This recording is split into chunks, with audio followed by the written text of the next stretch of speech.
Every morning before the rest of the camp was fully awake, firewood had to be gathered. On cold days, the fires meant comfort, food, and warmth for elders and little ones. One evening, Tawa's friend Sapa came to her family's lodge. "My father says we need extra wood tomorrow," Sapa said. "Will you help me gather it at sunrise?" Tawa had been feeling restless, wanting to show she could handle more responsibilities. "Yes," she said quickly. "I'll be there. We'll fill both our sleds."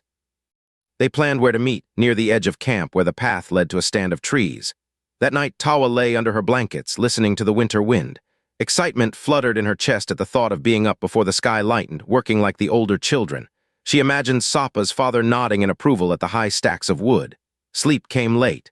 In the deep of night, dreams wrapped around her like more blankets.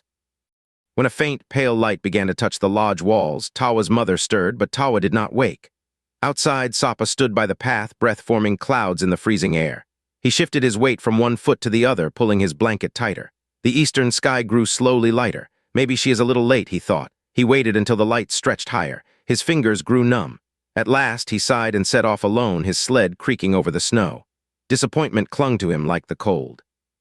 Back in Tawa's lodge, the smells of morning smoke, broth, warm hides finally stirred her. She opened her eyes to see the inside of the tipi bright with day. She sat up sharply. The promise crashed back into her mind. "The wood," she gasped. Her mother looked over. "You slept deeply," she remarked. "Sunrise?" Tawa's voice broke. "I told Sapa I would meet him. I forgot. I didn't wake up." Her stomach twisted. She imagined him waiting in the cold, then dragging wood alone. "I have to go," she said, scrambling for her leggings and moccasins. Her mother touched her arm.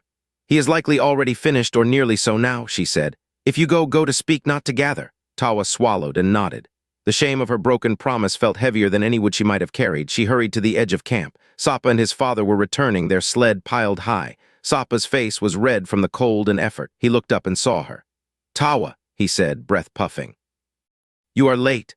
"I know," she said, words tumbling out. "I overslept. I didn't wake up. I said I would come and I didn't. I am sorry." Sapa's father studied her. His expression did not soften immediately.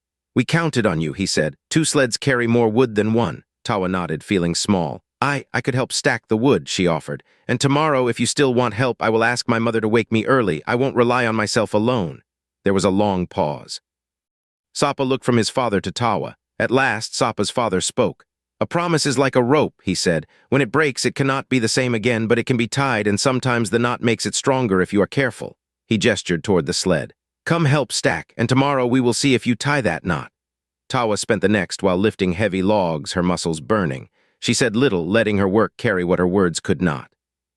The next morning, long before the first hint of light, her mother gently shook her shoulder. "You asked me to wake you," she said. Tawa's eyes popped open. Her body wanted to stay under the warm blankets, but she remembered the cold look on Sapa's face. She forced herself up, dressed, and stepped out into the dark. Sapa was already waiting, but this time he wasn't alone for long. "You came," he said. "I brought an extra rope for tying the wood," Tawa replied.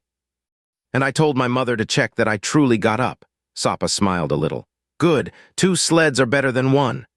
As they walked toward the trees, Tawa felt the ache of yesterday's shame begin to ease, replaced by a quieter strength. Moral: when we break a promise, we cannot pretend it never happened, but by admitting it and showing up better next time, we can slowly repair the trust we damaged.